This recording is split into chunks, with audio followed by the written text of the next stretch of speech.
আচ্ছা, একটা জিনিস কি কখনো মাথায় এসেছে, আমাদের পুরো বিচার ব্যবস্থার একদম গোড়ার ভিত্তিটা আসলে কি?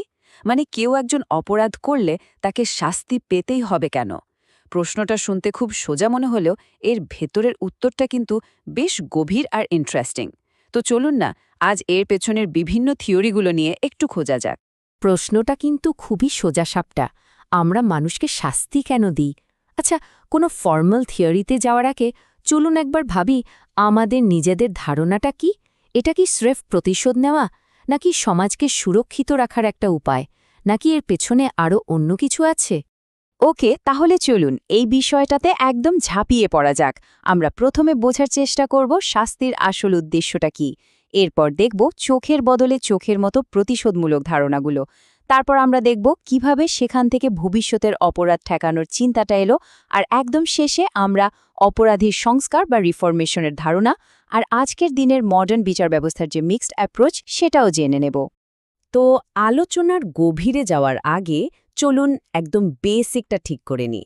মানে কেন শাস্তি দেওয়া হয় সেটা জানার আগে তো আমাদের এটাতে একমত হতেই হবে যে শাস্তি বলতে আমরা আসলে কি বোঝাচ্ছি।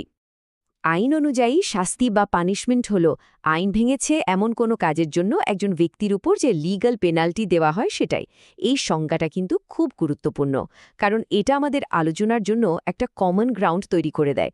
তার মানে এটা একটা ফর্মাল প্রসেস, কোনো ব্যক্তিগত প্রতিশোধের ব্যাপার নয়। এবার আসা যাক শাস্তির সবচেয়ে পুরনো কিছু ধারণার দিকে। এই থিওরিগুলোর মূল ফোকাসটা হলো অতীতে ঘটে যাওয়া অপরাধ। মানে যা কিছু হয়ে গেছে সেটার প্রতিকার কিভাবে করা যায় সেটাই এদের মূল চিন্তা। দেখুন, এই থিওরিগুলোর লক্ষ্য কিন্তু ভবিষ্যৎ বদলানো নয়, বরং অতীতকে অ্যাড্রেস করা।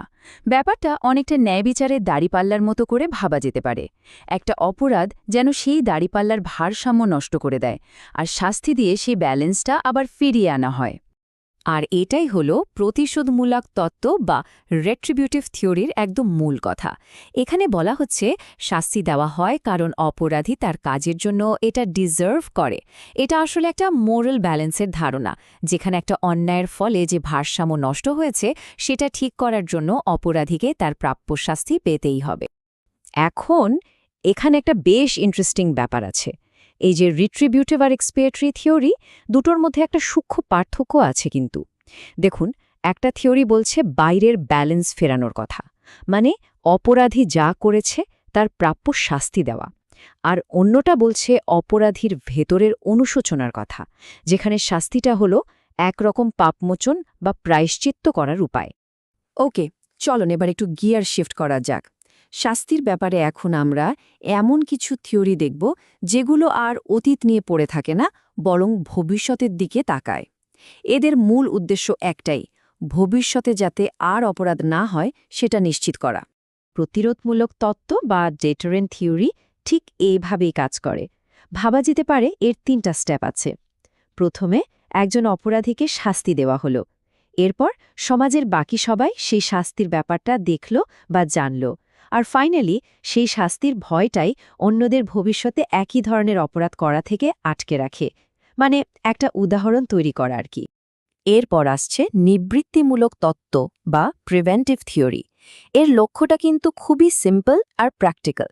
এর মূল উদ্দেশ্য হল অপরাধীকে আটকে রেখে সমাজকে রক্ষা করা, যাতে সে আবার অপরাধ করার সুযোগই না পায়। সবচেয়ে সহজ উদাহরণ হল জেল।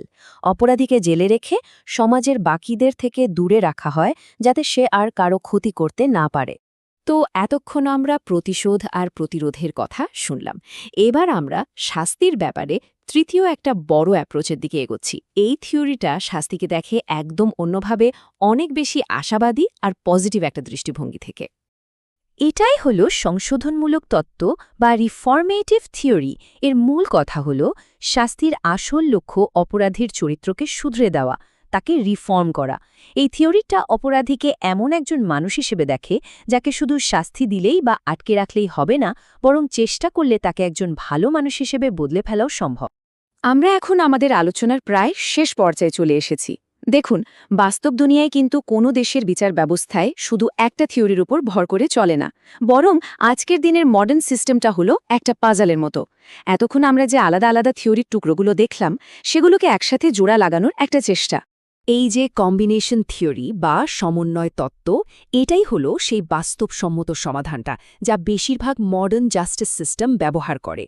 এই অ্যাপ্রোচটা স্বীকার করে নেয় যে আমরা আগে যে প্রত্যেকটা থিওরি নিয়ে কথা বললাম তার প্রত্যেকটার মধ্যেই কিছু না কিছু ভ্যালু আছে, আর সত্যিকারের ন্যায় বিচার প্রতিষ্ঠা করতে হলে এই সবগুলোকে মিলিয়ে মিশিয়ে কাজে লাগাতে হবে। এই চার্টটা কিন্তু আমাদের পুরো আলোচনার সারমর্মটাকে খুব সুন্দরভাবে দেখাচ্ছে। দেখুন, একটা মডার্ন বিচার ব্যবস্থার লক্ষ্যগুলোর মধ্যে কি কি আছে। এখানে রিট্রিবিউশন বা প্রতিশোধও আছে, ডিটারেন্স বা প্রতিরোধও আছে, প্রিভেনশন বা নিবারণও আছে, আবার রিফরমেশন বা সংস্কারের চেষ্টাও আছে। তার মানে এটা কোনো একটা সিঙ্গল জিনিস নয়, বরং এই সবগুলো লক্ষ্যের একটা জটিল মিশ্রণ। তাহলে পুরো আলোচনা থেকে আমরা কি কি গুরুত্বপূর্ণ জিনিস মাথায় রাখতে পারি? প্রথমত, শাস্তির কোনো একটা সিঙ্গেল গোল নেই। দ্বিতীয়ত, কিছু থিওরি পেছনের দিকে তাকায়, মানে অতীতের অপরাধের দিকে, আর কিছু থিওরি তাকায় ভবিষ্যতের দিকে।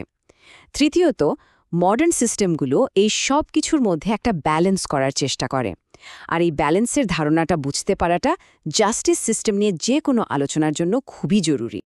আর এই পুরো আলোচনার শেষে প্রশ্নটা কিন্তু আবার আমাদের সবার কাছেই ফিরে আসে। আজকের দুনিয়ায় শাস্তির প্রধান লক্ষ্য আসলে কি হওয়া উচিত? নিছক প্রতিশোধ, নাকি সমাজকে সুরক্ষিত রাখা, নাকি অপরাধীকে শুধরে দেওয়ার চেষ্টা করা? এটা এমন একটা প্রশ্ন যা আমাদের সবাইকে আরও গভীরে ভাবতে সাহায্য করে।